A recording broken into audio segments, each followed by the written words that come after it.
তো আসসালামু আলাইকুম গাইস। আমরা বৃত্ত অধ্যায়ের বাকি যে সমপাদ্যগুলো আছে ওগুলো শিখবো। বৃত্ত অধ্যায়ের সমপাদ্য যেগুলো ইম্পর্টেন্ট সেগুলো শিখবো, বোঝানোর চেষ্টা করব। তো দেখি কোনটা শেখানো যায়। এই যে প্রথমে এইটা কয় নম্বর সম্পাদ্য 8। বৃত্তের বহিস্থ কোনো বিন্দু থেকে বৃত্তটির স্পর্শক আঁকতে হবে।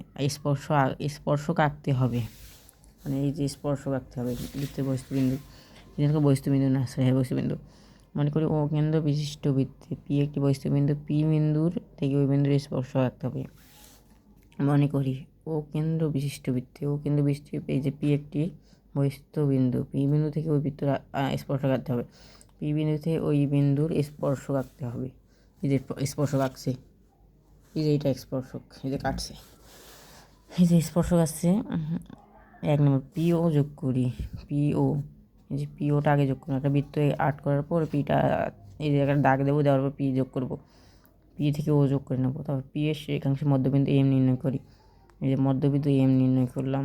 এম নির্ণয় করার পর এখানে এমকে কেন্দ্র করে, এই যে এমটাকে কেন্দ্র করে এমও সমান একটি ব্যাসার্ধ নিয়ে একটি বৃত্তকে, এই যে ব্যাসার্ধ কোথায় গেল, ব্যাসার্ধ নিয়ে বৃত্তটি আঁকি। হ্যাঁ, মনে করি নতুন অঙ্কিত বৃত্তটি প্রদত্ত বৃত্তকে এ ও বি বিন্দুতে ছেদ করেছে। এ ও বি, এই যে বি বিন্দুতে ছেদ করেছে। 3 নম্বর এপি এবং বিপি যোগ করি। এই যে এপি এবং বিপি যোগ করছে, এই যে বৃত্তর সাথে এটা যোগ করেছে, এটা যোগ করেছে, পি এর সাথে বিটা আবার পি এর সাথে যোগ করছে। তাহলে এপি বিপি উভয় নির্ণয় স্পর্শক, এটা এখান থেকে দিলে হবে। এপি বিপি উভয় নির্ণয় স্পর্শক, এটা হলো কত নম্বর প্রমাণ? সম্পাদ্য 8 নম্বর প্রমাণ। যাই হোক, আজান দিতেছে, আজানের পর বাকিটা করতেছি, মানে বাকি বলে বলতেছি। তো যাই হোক, আজান মনে করেন আজানটা শেষ হয়ে গেল এখনই, মানে এখনই। যাই হোক, এখন আমরা সম্পাদ্য 9টা শিখবো। কত? সম্পাদ্য 9, কোনো নির্দিষ্ট ত্রিভুজের পরিবৃত্ত আঁকতে হবে। মনে করি এবিসি একটি ত্রিভুজ, এর পরিবৃত্ত আঁকতে হবে। এই যে এবিসি একটি ত্রিভুজ, একটা ত্রিভুজ, এই যে বৃত্তটা যে আছে ওটার নাম পরিবৃত্ত। এর পরিবৃত্তটা ত্রিভুজের মাঝে একটা মানে উপরে একটা পরিবৃত্ত আঁকতে হবে। ত্রিভুজের তিনটি শীর্ষবিন্দু এ বি সি, এবিসি বিন্দু দিয়ে যায়। এই যে এবিসি বিন্দু দিয়ে যায়, এই যে শীর্ষবিন্দু না, ত্রিভুজের 3টি শীর্ষবিন্দু এ বি সি, এই 3টে দিয়ে বৃত্তটা যাবে। এবি ও এসি রেখাংশের লম্ব সমখণ্ডিত, যথাক্রমে ইএম ও এফ এম রেখাংশ আঁকি। সমখণ্ডিত বা ইএম, এই যে সমখণ্ডিত করে ইএম এবং এফ এন রেখাংশ আঁকি। যারা মনে করি তারা পরস্পরকে ও বিন্দুতে ছেদ করেছে। এই যে ও বিন্দু, এই যে ই এমটাও ও বিন্দুতে ছেদ করেছে, এফ এনটাও ও বিন্দু থেকেই ছেদ করেছে।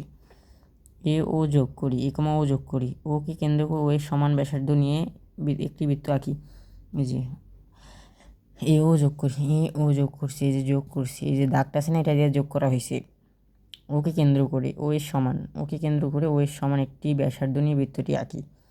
তাহলে বৃত্তটি এবিসি এ ও বি সি বিন্দুগামী হলে এই বৃত্তটি ত্রিভুজ এবিসি এর নির্ণয়ে পরিবৃত্ত। এটাই হলো আজকের অঙ্ক। অনুসন্ধান তো বলতেছি, যে অনুসিদ্ধান্ত আছে না, ওগুলো যদি শিখতে হয় তাহলে গাইড থেকে দেখতে হবে ওগুলো। আর এগুলো তো ম্যাটার না, এটা আসছিলো এইবার, এই জন্য এটা ম্যাটার না। এটা আসতে পারে, এই যে বহুভুজ না কি জানি কয়, অবহিবৃত্ত, এটাও আসতে পারে। যা ভাই, আমার অনেকগুলো কথাই ভুল হয়েছে জানি, কেউ হাসবেন না, সমালোচনা করবেন না। যাই হোক, হইতে পারে, মানুষ মাত্রই ভুল। আমি যতগুলো শিখেছি এগুলো কিন্তু আমার ব্রেনে সেভ হয়ে গেছে।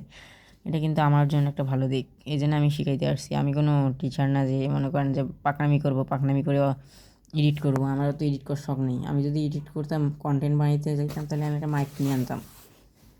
আমার ওগুলো টাইম নেই হতো। নাহলে এই যে আমি এই ভিডিওটা ছাড়ছি না, এই যে এইভাবেই ছাড়বো, কোনো এডিট নেই। কোয়ালিটি বাজে হোক ভালো হোক দেখার টাইম নেই। ওগুলো যদি করতাম তাহলে পড়াশোনা কেন করতে আসছি, আমি এডিটই করতাম। ওদের তো আর এইসব ফিডিট করে সাইডে দিতাম, এটা কোনো কথা? তাহলে তো ওটা ফ্যাশন হয়ে গেলো পড়াশোনাটা।